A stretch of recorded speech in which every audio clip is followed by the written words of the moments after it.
विटा शहरात 14 वर्षांचा अनुभव आणि दरवर्षी उत्तम निकालाची परंपरा जपणारी बालाजी अकॅडमी।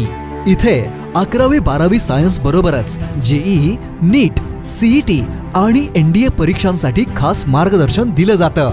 अनुभवी शिक्षक, सुसज्ज क्लासरूम, दर्जेदार नोट्स, साप्ताहिक टेस्ट आणि विद्यार्थ्यांच्या सर्वांगीण अभ्यासावर लक्ष। हॉस्टेल आणि मेसचीही सुविधा उपलब्ध, म्हणजे संपूर्ण अभ्यासासाठी आदर्श वातावरण। इयत्ता 11वी व 12वी प्रवेश सुरू। त्वरा करा, प्रवेश मर्यादित। शिवप्रताप गोल्ड टॉवर शेजारी, अमोल स्टेशनरीच्या वरती, विटा। तुमचं यश आमचं ध्येय।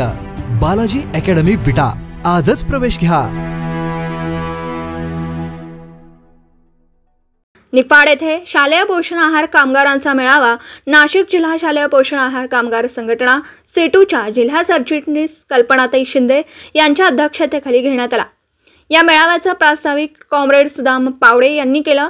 या मेळाव्यामध्ये शालेय पोषण आहार कर्मचाऱ्यांच्या प्रलंबित मागण्यांबाबत चर्चा करण्यात आली। तसेच सरकारने सन 2024 मध्ये जाहीर केलेली 1000 रुपये वाढ त्वरित मिळावी ही मागणी व इतर मागण्यांचं निवेदन माननीय खासदार साहेब व आमदार साहेबांना देण्यात आलं।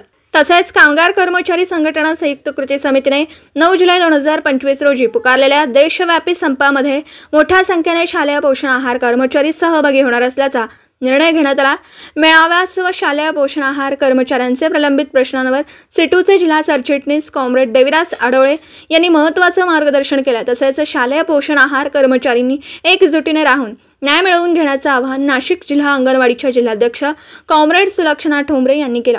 निफाड तालुक्यातील शालेय पोषण आहार कर्मचाऱ्यांनी सेटू संघटनेच्या नेतृत्वाखाली संघटनेचे मेंबर होऊन आपले प्रलंबित प्रश्न सोडवून घेण्यात यावे। संघटनेचे जिल्हा संघटक कॉम्रेड छाया जाधव यांनी मेळाव्याप्रसंगी कर्मचाऱ्यांना आवाहन केलं। प्रमुख पाहुण्यांचे आभार व्यक्त करून मेळाव्याचा समारोप कॉम्रेड संगीताताई शिंदे यांनी केला। मेळाव्याप्रसंगी उपस्थित comrade Datta Rakshe, comrade Balasaheb Palve, comrade Potkule, comrade Arif Inamdar व उपस्थित पोषण आहार कर्मचारी। दिवसभरातील घडामोडींचा आढावा घेण्यासाठी पाहत रहा N24 मराठी न्यूज चॅनल।